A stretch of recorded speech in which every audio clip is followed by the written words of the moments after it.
भगवान की जय बोलिए। देवादि देवी 1016वें तीर्थंकर श्री शांतिनाथ भगवान की जय बोलिए। परम पिता परमेश्वर वर्तमान शासन नायक महावीर स्वामी भगवान की परम पूजनीय तपस्वी सम्राट आचार्य भगवंत श्री 108 सन्मति सागर जी गुरु महाराज की परम पूजनीय मरसलगंज गौरव महामृत्युंजय तीर्थ प्रेरणता परम प्राचार्य श्री 108 सौभाग्य सागर जी गुरुदेव की परम पूजनीय समता साधक स्थिर संत मम दीक्षा गुरुदेव मम आराधक मम हृदय कमल पे विराजमान श्री 108 सुरत्न सागराचार्य गुरुदेव की नमोस्तु। आइएगा चलेंगे प्रतिदिन की भांति आज भी आपके बीच में अपनी बातों को अर्थात धर्म की चर्चा को आपके बीच में रखने का प्रयास करेंगे। अहो आत्मन, जिस प्रकार से पुण्य से आपको सुंदर निरोगी काया प्राप्त हो गई, पुण्य से आपको धर्म प्राप्त हुआ, पुण्य से आपको धन सुख वैभव समृद्धि प्राप्त हुई और पुण्य से आपको भोग भोगने की सभी वस्तुएं प्राप्त हो गई और पुण्य से ही आपको जो अच्छा अच्छा परिवार मिला है ना, वो बड़े पुण्यशाली हैं जिनको पत्नी अच्छी मिली, जिनको पुत्र अच्छा मिला, जिनको पुत्री अच्छी मिली और जिनको भाई भी अच्छा मिला, जिनको बहन भी अच्छी मिली। वो बड़े पुण्यशाली हैं, सौभाग्यशाली हैं जिनको परिवार कुटुंब बहुत अच्छा मिला और स्वस्थ निरोगी काया प्राप्त हो गई। और परंतु इतना सब कुछ मिलने के बाद अगर आपने अपने पुरुषार्थ को समीचीन तरीके से नहीं किया तो वो सब निरर्थक ही है, क्योंकि पुण्य से तो आपको पूर्व पार्जित पुण्य से तो आपको सब कुछ प्राप्त हो गया, लेकिन उसमें अगर आप अपना सही पुरुषार्थ नहीं लगा पाए, कहने का तात्पर्य है कि आप अगर धर्म से नहीं जुड़ पाए, आगे के लिए आप अपने जीवन को मंगलमय नहीं कर पाए, तो आपके जीवन में इस पुण्य को प्राप्त होने का कोई महत्व नहीं है। इतने सारे भौतिक साधनों को आपको प्राप्त हो गया पुण्य के कारण से, लेकिन अगर आप सही पुरुषार्थ नहीं करेंगे, सही कार्य नहीं करेंगे तो ये सब निरर्थक है। इसी प्रकार से आज आपको इस पंचम काल में, जिसको एक प्रकार से एक अपेक्षा से निकृष्ट काल भी कहा जाता है, तो उसमें आपको परमात्मा रूपी बीतरागी देव मिल गए, सच्चे गुरु मिल गए, द्वादशंग जिनमाड़ी माँ मिल गई, जो आपको इस भव से उस पार तक ले जाने में सहयोगी है। सच्चे गुरु मिल गए जो आपको निरंतर अरहंत भगवान की उस देशना को आपके बीच में रख रहे हैं, और फिर भी आप उसका भोग नहीं कर पाए, उसका रस स्वादन नहीं कर पाए। उन बीतरागी सर्वज्ञ हितोपदेशी अरहंत भगवान के उन महत्व को नहीं समझ पाए, उनकी उस दिव्य देशना का श्रवण नहीं कर पाए, तो आपके जीवन में ये पुण्य बिल्कुल भी सहकारी नहीं है। इसी प्रकार इतना सब कुछ मिलने पर भी अगर आप नीति के साथ जीवन नहीं जीते हैं, सदग्रस्त जीवन नहीं जीते हैं, तो मैं तो ये मानती हूँ कि आगे का पता नहीं आपका जीवन कैसा होगा।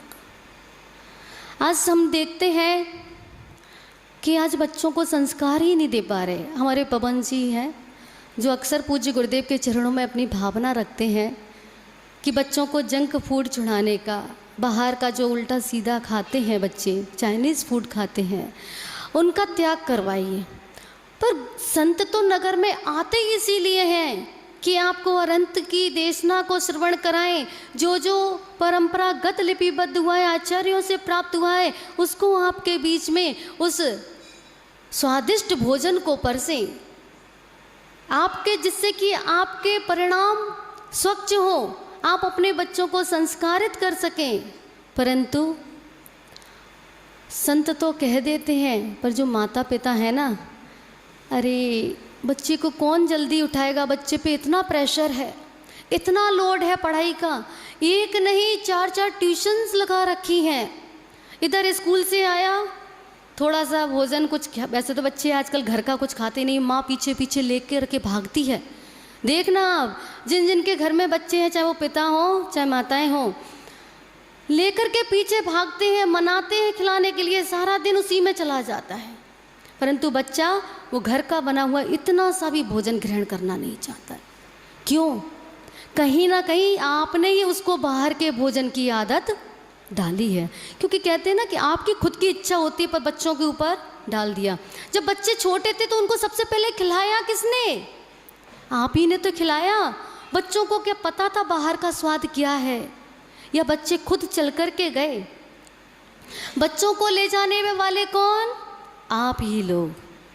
क्योंकि आजकल माताओं को फुर्सत तो है नहीं, फ़ोन से, किटी पार्टी से, इधर उधर की गपशप से फुर्सत नहीं है, या फिर शॉपिंग से। तो वो बच्चों का पालन पोषण कैसे करेंगी?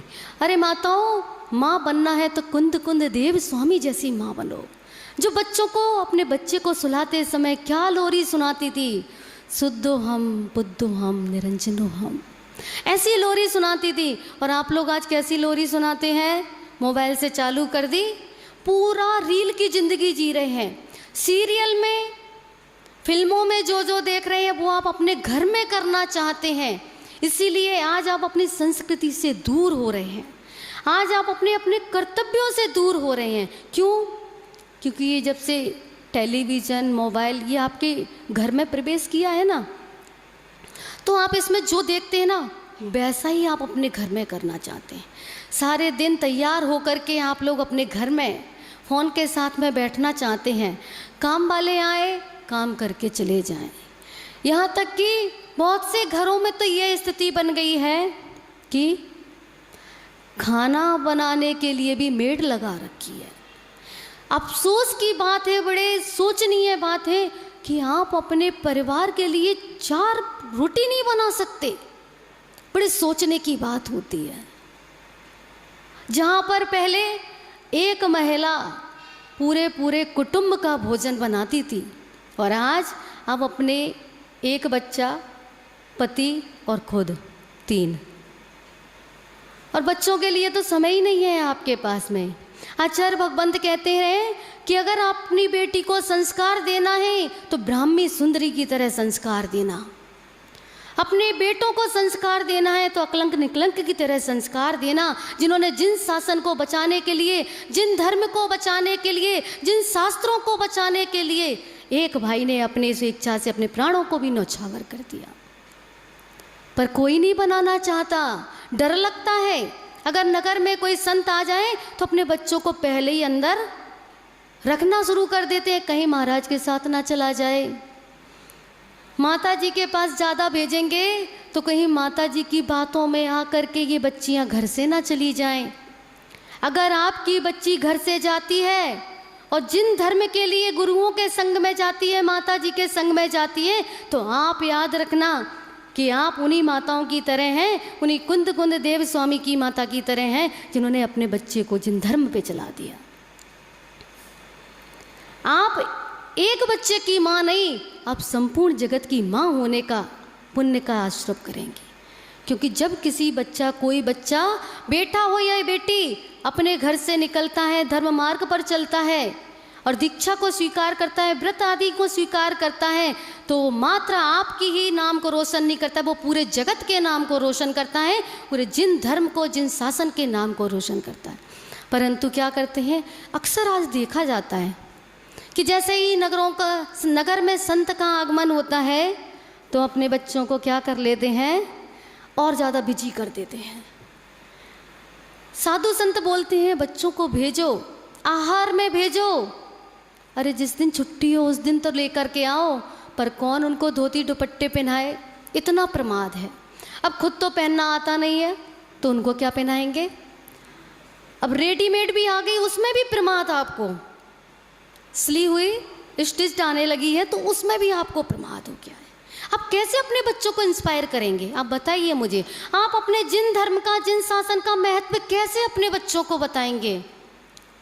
हाँ, ये तो बताएंगे, ये चाचा है ना, इससे बात नहीं करना, हाँ इससे हमारी बोलचाल नहीं है।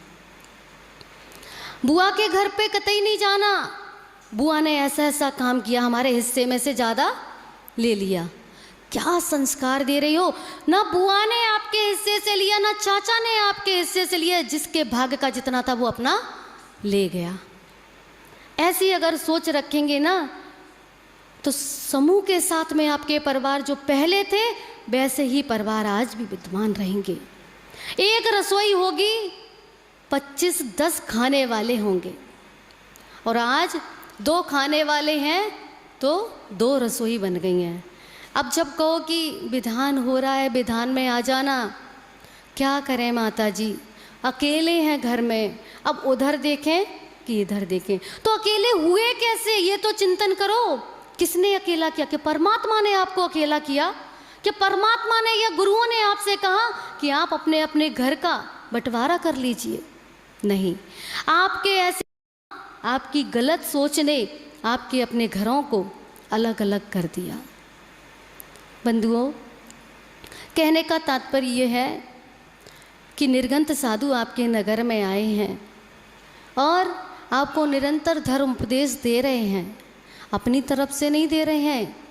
जो तीर्थंकर की देशना में आया, जो गणधर ने समझा और जो आचार्यों ने लिपिबद्ध किया, उसको आपके बीच में परोस रहे हैं, सरस भोजन की तरह प्यार से खिला रहे हैं कि कैसे भी हो इतना सा तो चख ले। पर आप इतना सा भी नहीं चखना चाह रहे, क्योंकि आपको डर है ना, अगर इतना सा चख लिया तो बार बार वही भोजन लेने के लिए आना पड़ेगा। क्योंकि आत्मा का स्वभाव क्या है? आत्मा का जो स्वभाव है तो आत्मा उसी ओर अपने भावों को, अपने परिणामों को परिणत करती है। परंतु आप उससे हटना चाहते हैं, रस स्वादन तो करना पड़ेगा। अगर कर लेंगे तो इस जीवन को मंगलमय कर लेंगे, और नहीं करेंगे तो अनंत भवों तक इस रेल के डब्बों में बैठते बैठते बैठते बैठाते पता नहीं आपकी मंजिल कब और कहाँ आएगी, कुछ नहीं भरोसा है। कल की बात बताऊँ आपको, आप अन्यथा नहीं लेना। एक अम्मा जी थी, आहार दे रही थी।